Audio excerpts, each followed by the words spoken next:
اسی طرح سے ایک جوتا پہن کر چلنا، یہ بھی کیا ہے؟ منع ہے۔ اللہ کے نبی صلی اللہ علیہ وسلم فرماتے ہیں من انقطع شسع نعلہ فلا یمشی فی نعل واحدۃ حتی یصلح شسعہ ولا یمشی فی خف واحد۔ تم میں سے کوئی شخص جب اس کی جوتی کا تسمہ ٹوٹ جائے تو ایک جوتی پہن کر نہ چلے جب تک کہ دوسری کو صحیح نہ کر لے، اور اسی طرح سے کوئی شخص ایک موزے میں نہ چلے، ایک موزہ پہن کر، خف چمڑے کا موزے کو کہتے ہیں، ایک موزہ پہن کے نہ چلے۔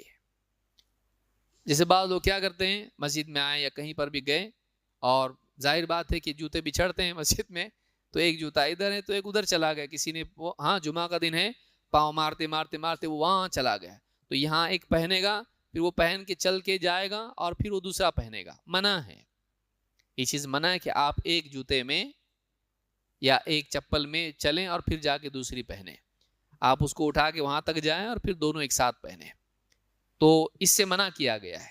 امام مسلم نے اس کو صحیح میں روایت کیا۔ بہت سے لوگ اس کو نہیں جانتے ہیں اور اس طرح سے کرتے ہیں کہ ایک جوتی پہن کر چلتے ہیں، خاص کر کے بچوں میں یہ چیز ہوتی ہے، ایک پہن کے پورے گھر میں گھومیں گے، تو ٹھیک ہے، ان پر شریعت نہیں ہے، وہ مکلف نہیں، لیکن ماں باپ بتائیں ان کو، بیٹا ایسا نہیں چلتے ہیں، آج بتائیں گے، آج سکھائیں گے، کیوں ہمارا بچہ غلط کام کرے؟ مکلف نہیں کا مطلب یہ غلط جائز ہے اس کے لیے۔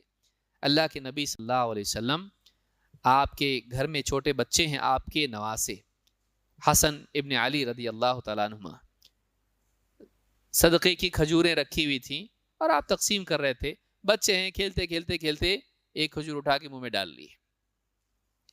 اب سب جب فارغ ہوئے اللہ کے نبی صلی اللہ علیہ وسلم، تو پھر آپ نے بچے کو گود میں اٹھایا، کندھے پہ ڈالا، کندھے پہ ڈالا تو آپ کو کندھے پہ لعاب محسوس ہوا، تھوک منہ سے نکل رہا ہے بچے کے۔ آپ صلی اللہ علیہ وسلم نے فوراً دیکھا منہ میں کیا ہے، کیونکہ بچے کا لعاب کب نکلتا ہے؟ جب بچے کے منہ میں کوئی چیز ہو، تو آپ نے منہ میں ہاتھ ڈال کے وہ کھجور نکالی اور کہا کخ کخ، نکال، تھوک دے تھوک دے، اور نکال کے اس کو واپس سے ڈال دیا زمین پہ۔ لوگوں نے کہا بچہ ہی تو ہے نا۔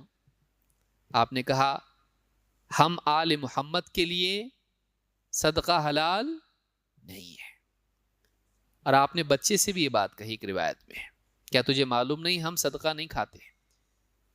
تو چھوٹا بچہ ہے، کھا لیا ہے، ایسا نہیں کیا جانے دو، آپ کی بات آئندہ سے نہیں کھانا، نہیں، بلکہ آپ نے منہ میں سے نکالا اس کو۔ ہمارے گھر کا بچہ بھی غلط کام نہیں کرے گا، اس پر شریعت نہیں ہے، لیکن ہم نہیں کھانے دیں گے اس کو۔ یہ ہونا چاہیے کہ اگر کوئی غلط چیز ہے جو جائز نہیں ہمارا کھانا، جیسے فاتحہ کا کوئی جو ہے شرکیہ فاتحہ دے کر ہمارے گھر کو کھانا بھیجا، جانے تو ہم نہیں کھائیں گے، بچوں کو کھلا دو۔ بچے کوئی جانور ہیں آپ ان کو کھلا دے رہے؟ آپ کا بچہ بھی کوئی ایسی چیز نہیں کھانا چاہیے جس کا کھانا جائز نہیں ہے۔ تو اس طرح کی چیزوں میں خیال رکھنا چاہیے کہ جو منع ہے وہ منع ہے، اس کو اپنے لیے یا دوسروں کے لیے حلال نہیں کرنا چاہیے۔